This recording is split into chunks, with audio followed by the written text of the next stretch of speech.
it's usually because I'm distracted.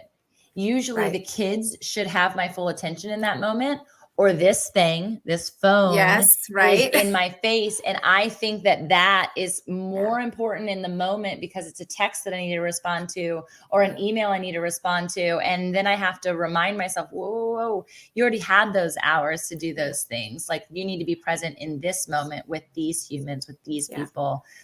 So let's talk about that. Let's transition a bit into our marriage, because I know that without my marriage, I would not be who I am today. And I always tell him, like, I couldn't do this without you. And he's always like, yes, you could. And I always tell him, actually, no, I couldn't. And it took me about 4 years to say that in response confidently. And it took him back because I had always just surrendered to like, oh yeah, you're right. I could do it alone, but I'm glad I don't have to. Right. And when I finally confronted, I was like, actually, no, like I really couldn't do it without you. And I say that because we're one. We are meant to be. My strength is his weakness. His weaknesses are my strength. And like God Yeah. intently knit us together Yeah. for these children, for our life to be lived Right. out the way that it is. And so I am honored to walk in it with him versus being a separate entity that then comes together. Yeah. And we talk about that in Marriage Triggers, my husband Guy and I, that, you've got your unique personality. Your spouse has their unique personality. And so your uniqueness makes up your own unique marriage personality, right? So that's why it's important for us to stay in our own lane and not compare ourselves with other couples. That is a really dangerous thing to do. If we can look at other couples and be inspired and motivated by them and be mentored and learn from them, wonderful. But we want to be careful about examining our marriage and comparing it to others and then coming away feeling like we lack. And the other thing about, Marriage Triggers book with all of them really is that we take one trigger at a time because it can be very overwhelming. Tamra, you've got this healthy relationship and you value one another. And there are marriages that maybe are in very deep crisis. And those folks probably need professional counseling and help.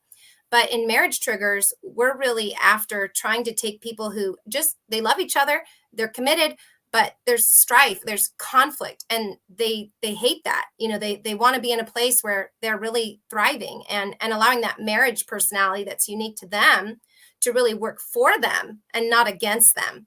And so sometimes our triggers are the things that are setting us off and sending us in a direction we don't want to go relationally.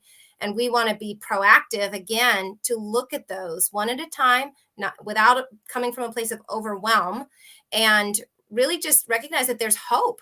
There is hope for change, but we have to disrupt the pattern with a holy disruption so that our habits become things that are vehicles for us for positive change. Woo, I love that. A holy disruption. I will take that all day long. I love it. And I think you're basically talking to it as a manual versus like a, hey, sit down and read this Sunday afternoon and see what comes. I love that it's more of a practical, applicable tool.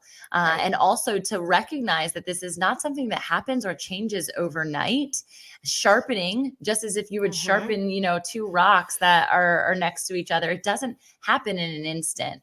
And it's only until that holy interruption, which is ultimately the water, that it creates that smooth creation over the rock that allows us to be in that space of being together and seeing that symmetry and where each other's strengths and weaknesses really play. I love that you called it a unique marriage personality, because there's always that analogy of the grass is greener, right? And it's really just greener where you water it. And not on the other side. And that's keeping up with the Joneses. That could be from a financial standpoint. That could be from a PDA standpoint, right? Like public displays of affection. Yes. Maybe physical touch isn't your thing. That's okay, right? They fell in love with you without it, so they're going to still love you through it. But there has to be other ways to understand one another and to communicate that love in silence.